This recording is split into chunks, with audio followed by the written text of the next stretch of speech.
Hi again, everybody. Thanks for hanging in here till the end. I just want to take, 10, 15 minutes more of your time to go over some of our resources. I have no way of knowing if you all can see my slides right now because I can't see them. Oh, there they are. Technology, y'all. Okay. Wonderful. So before I get started talking about our resources, I do just want to mention if you all will be getting an email from us, I'm pretty sure today. In that email, if you registered for this, it's going to have a survey, and we would love if you can just take a few minutes of your time to complete that survey, because we are always striving to improve our family conferences and our other offerings based on the feedback and the ideas that we hear from you, from our community. I will say that while you are welcome to mention them, we are well aware of the tech challenges, and we're working on those. But more in that survey, we'd really love to hear your thoughts on topics, on speakers, formats for future programs that we might have. But like I said, before I close out, I do want to walk you through some of our resources and our programs and talk about future directions for CurePSP of all of our programs within our mission. So first of all, our printed resources. I hope that you all have come across these at some point, but it's just amazing, the library that we have. If you go to this website that I listed here, the psp.org/I-need-support/resources, on our website, you can find PDF, downloadable PDF versions of all of these. The main ones, and when I was at UNC in the clinic setting, that are just incredibly helpful for people are the Some Answers booklets. So there's one for PSP, CBD, MSA, as well as some of the other related diseases. And they're really just tangible resources that you can use for educating yourself, for educating healthcare providers or family or friends. You can also order those. You can order any of these through emailing my colleague, Kelsey Woods, and I put her contact information up on here. We are getting these all into the hands of our centers of care as well. So hoping to reach out to the community and educate more people through them. We have an awesome, very comprehensive guidebook for people living with these diagnoses. There's also a book specifically for being a care partner and really touches on a lot of what our amazing caregiving panel talked about today. There's also something really neat, that these little wallet cards that say I have PSP or CBD or MSA, and it talks about some of the main symptoms for them, and you could put them, I gave those out all the time in my clinic. You can put them in your wallet and sort of pull that out, because a lot of people have not heard of these diagnoses. And it's a way to say, this is real. This is something that I have, and just a little kind of tool in your toolbox of advocating for yourself and educating folks. There's also something really neat that's an allied health professionals brochure, which is something that you can give rehab therapists to educate them about PSP, CBD, and MSA and the unique aspects of them and considerations for treatment and how they might be different from treating Parkinson's disease. Anyway, these and so much more, I want to make sure that you all have tapped into them, and you can find those on our website. But I do want to mention where we're going with all of this. So our team is working to take a look at these, to consolidate them, to strengthen our print materials, to reorganize and add to our website content as well. And what we're really wanting to do is develop resources based on the needs that we're hearing from the community. So as very specific examples, we kept hearing from caregivers of, how do I go about finding in-home care? I know I need to hire someone, but it's very overwhelming. Where do I start? And so we're developing a resource around that, a sort of a guidebook, if you will, of like, you want to hire in-home care, here's information on where you go with that. A bereavement journal. We're here for people throughout their journeys with these diagnoses, even after someone may have passed away from them. And so we are really building our resources around bereavement and supporting people after the loss. Oh, and I'll also mention that our resources, especially the Some Answers, are available in Spanish as well. I've been talking a lot today. Our support groups, y'all, if you have not checked out our national support groups, I really encourage you to. It's just been amazing to see how these have grown, especially since the pandemic started. I mean, we've grown our attendance of all of them, but also our offerings. And we've done it based on what we've been hearing from you all, how you want to connect in support groups. So there's a support group for anyone who's impacted by PSP, CBD, or MSA, whether you're a person with a diagnosis or a care partner of someone with a diagnosis. There's a variety of Carepartner specific groups, one for all of the diagnoses, disease specific ones, one for adult children. There's one for men care partners, one for women care partners. It's just really beautiful to see how people are very candidly connecting and sharing in these different support groups. And then of course there's other diagnosis specific ones too, like for MSA, and along with the bereavement resources I mentioned, there's one that we call After the Loss, that way it's for family members and people who cared for and love someone with PSP, CBD, or MSA, and they've passed away, and it's a grief support group for them. So I definitely recommend checking those out. There's also a number of regional support groups around the whole country and that you can find on our website as well. And where we're going with our support groups is out actually right now, just last week, we sent out a support group survey to people who've attended our support groups, because we want, again, to gather your feedback so we can always strive to improve and grow our support group offerings. A really special program that we have is the Shurer Levian Quality of Life Respite Fund, where families of someone with PSP, CBD, or MSA, or a related diagnosis can receive a $1,500 grant towards in-home respite care. You can use that in different ways. Some people use it in a chunk. Some people kind of spread it out over time. It depends on the needs of your families. We do accept applications for that quarterly. Our next application deadline is January 31st.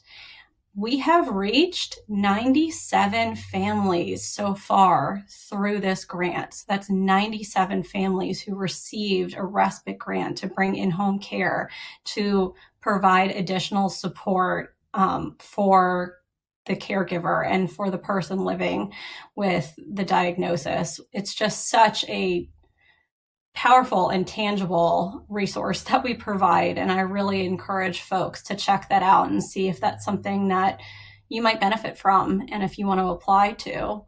We are trying to always grow this program and reach more families. We're also working right now to improve the application process itself, and we'll be rolling out a new version of the application very soon. And it's just amazing to see how this has grown and who we've been able to help through it. And again, definitely recommend you checking it out. Centers of care. We have 28 CurePSP centers of care across the US and Canada.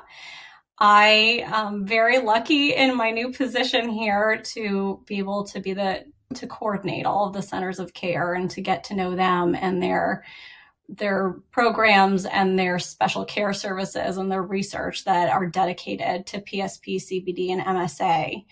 The idea of the Centers of Care Network is to really create a network of expert care for atypical Parkinsonism and related diseases.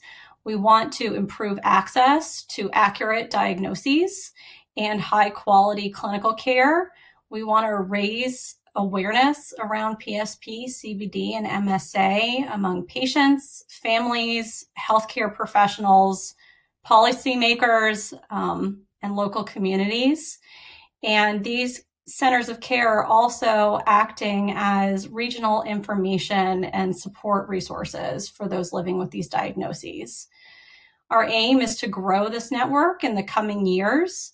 We'll be working with our centers of care to explore how we can better reach currently underserved communities, to create opportunities for multi-center research initiatives, and to optimize standards of care for these diagnoses. There's just so much potential in this program. I can't even tell you. And also I'll mention this is a little picture of our website where you can see the centers of care, but we are currently working to update this website and make it, even streamline its user friendliness, if that's a word, and make sure that everything's up to date. But you are welcome to go and check that out and see if you can find a center of care near you. We have so many other resources that it's just hard for me to touch on all of it today as we're wrapping up. We have our Wellness Wednesday webinars, and in the past year, we've had Ask the Doctor and Ask the Scientist webinars. Going forward, where we're going, we're really wanting to highlight the expertise at the centers of care and in their directors and their allied health professionals, and we're planning on building our webinars around that expertise and bringing in a number of different voices, so you can be on the lookout for that.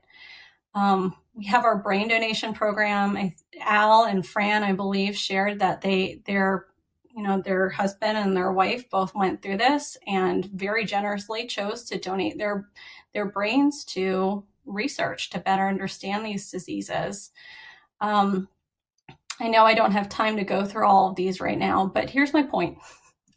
My point is that we are trying to be keenly aware of the needs of this community as we work to grow and strengthen our resources and our services. We're working also very intentionally to bring MSA more into the fold of who we serve and support.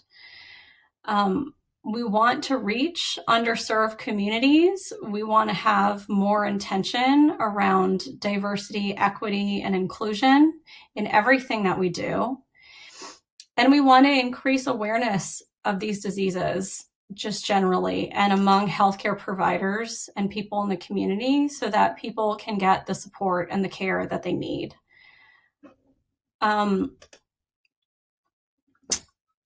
I'm navigating two different technologies here.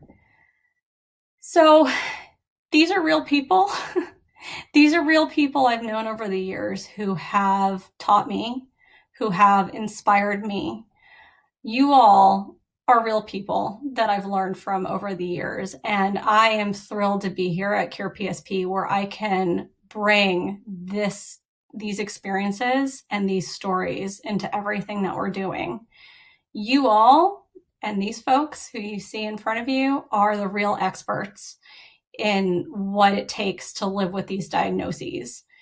Each of them has a story of struggle, of connection, of resilience, of hope. And we want to be here for you across that journey from diagnosis and beyond. But that also means that we want to be able to connect with you and learn from you so that we can tailor our work, so we can strengthen and grow our offerings from what you're needing and also what you've identified as gaps in programs and resources. So again, please share your ideas for topics and programs and resources in that survey that you're going to get, but also connect with us. Connect with us through our support groups, through our website, where you can email us. My email's on the website, but I'll just share it here too. It's my last name, which is Shurer, so Shurer @curepsp.org. And through social media. And a quick note about social media, just wanting to extend an invitation to y'all.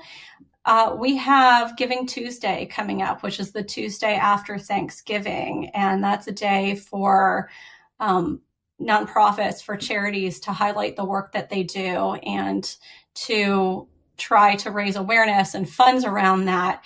And we have this really cool campaign for Giving Tuesday, which is 24 stories in 24 hours, where we get to highlight real stories of 24 families in that day. And so we want your story. If you're active on social media and you might be willing to share your story, and this could just be, sharing 2 or so photos of you or your loved ones, and a, paragraph or so about your journey with PSP, CBD, or MSA, please consider doing that and connect with us through social media to let us know if that's something that you're interested in. Learning people's stories as a social worker never gets old for me. Honestly, it's what drives me. It's what drives us in everything that we do here. It's what fuels us to continue to grow through our mission. Our motto, if that's the right word, one of our sayings at CurePSP is because hope matters. And it's true. I really mean that I just really mean that. It's true for us. Hope can take so many different forms. It can evolve over time. I've learned that from you all over the years. You give us hope, but we also want to give you hope. So thank you, each of you, for showing up today, sitting with us for a few hours, your openness to learning and connection through this conference. And please have a great rest of your day, your weekend, the rest of 2021. Join us in the spring when we're going to have our next family conference. And I hope to talk to you soon. Thanks, everybody.